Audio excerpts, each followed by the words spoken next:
Moikka! Flowestilta Veera ja Erkki Elina täällä. Hei, onks virtsankarkailu alkanut hallita sun elämää? Mitäs sanoisit, jos sä hallitsitkin virtsankarkailua? Tällä videolla mä kerron sulle 4 ratkaisua, jotka voi auttaa sua hallitsemaan inkontinenssia.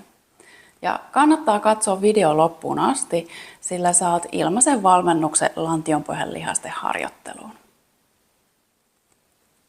Virtsankarkailu voi aiheuttaa ahdistusta, häpeääkin ja se pistää arjen suunnittelun aika lailla uusiksi. Virtsankarkailu voi johtua monesta eri syystä, mutta nämä seuraavat ohjeet toimii monessa tilanteessa. Ensinnäkin kannattaa tarkistaa, että paljonko päivän aikana tulee juotua. Ja tässä apuna käytän nestepäiväkirjaa. Eli merkitse sinne kaikki juomasi nesteet.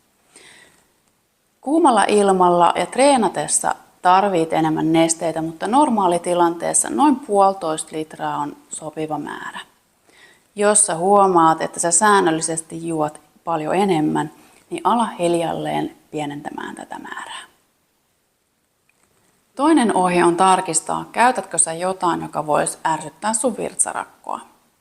Kofeiini, alkoholi ja yleensäkin happamat ja mausteiset ruoat ja juomat voi ärsyttää virtsarakkoa ja lisätä näin virtsaamistarvetta. On myös hyvä huomioida, että tupakointi lisää rakon ärsytystä. Eli jos näitä löytyy sun listalta, niin suosittelen karsimaan niitä. Kolmas ohje liittyy limakalvoihin. Kimmosat, paksut ja kosteet intiimialueen limakalvot ehkäisee muun muassa tiheää virtsaamistarvetta, yhdyntäkipuja ja tulehduksia.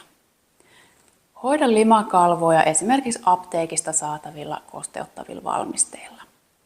Huomioi myös, että estrogeenin puute voi aiheuttaa limakalvojen kuivumista. Eli tarkista gynekologiltas tai apteekin henkilökunnalta just sopiva valmiste sulle. Ja vinkkinä vielä, että luonnon antimista tyrnimarjalla on ollut positiivisia vaikutuksia naisten intiimialueen limakalvo-oireisiin. Viimeiseksi kannattaa tsekata, mitä laittaa päälleen. Eli tämä viimeinen vinkki liittyy vaatetukseen ja jalkineisiin. Tiukat, joustamattomat vaatteet estää sua liikkumasta vapaasti, ne estää sua hengittämästä vapaasti ja näin vaikuttaa myös sinne lantion pohjaan.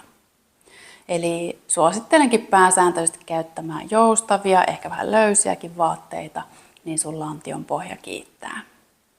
Ja sitten niistä jalkineista. Tykkäätkö käyttää korkkareita tai ainakin sellaisia kenkiä, joissa on jonkunlainen korko?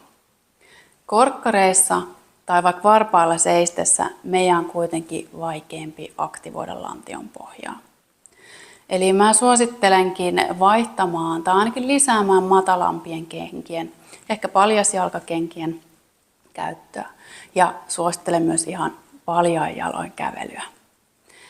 Silloin kun meidän kantapäät on alhaalla, jalkapohjat pääsee vapaasti liikkumaan, niin silloin meidän on myös helpompi aistia lantion pohjaa, helpompi aktivoida ja rentouttaa sitä. Kokeile vaikka. Kiitos kun katsoit videon. Toivottavasti näistä on apua virtsankarkailun hallintaan. Ja kuten mä lupasin, mä oon laatinut ilmaisen valmennuksen erityisesti lantionpohjan lihasten harjoitteluun. Ilmaisen valmennuksen saat klikkaamalla videon alla olevaa linkkiä. Kiitos seurasta ja kuulemisiin!